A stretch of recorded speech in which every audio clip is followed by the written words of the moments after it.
After years of protests and delays, controversial fracking could resume in England as early as next week. Quadrilla announced it's to start working on a shale gas well near Blackpool. But opponents say the extraction technique damages the environment. From Lancashire, here's our science editor, Tom Clark. The wells are dug, the pumps are primed. Tons of water, sand and controversial chemical additives are standing by. They're ready to start fracking.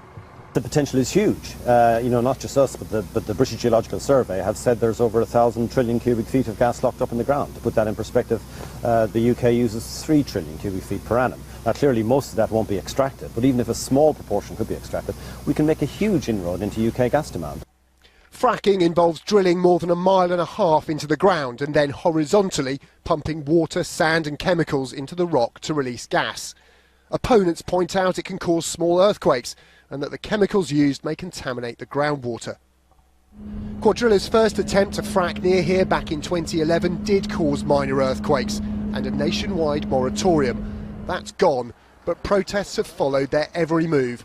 Today, campaigners lodged a last-minute injunction to try and delay operations.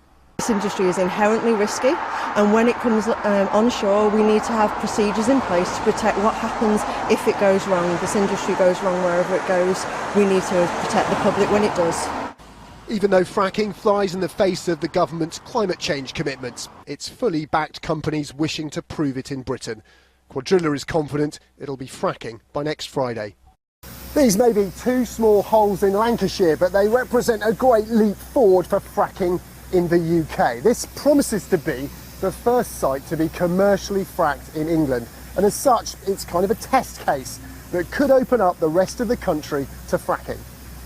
Not a good day for fracking's opponents, but the risks aren't just environmental. The slightest ground tremor could halt work at the site. Flows of gas might not meet investors' expectations, and it's still banned in Scotland and Wales. The dash for fracked gas hasn't started yet. Tom Clark, ITV News, Lancashire.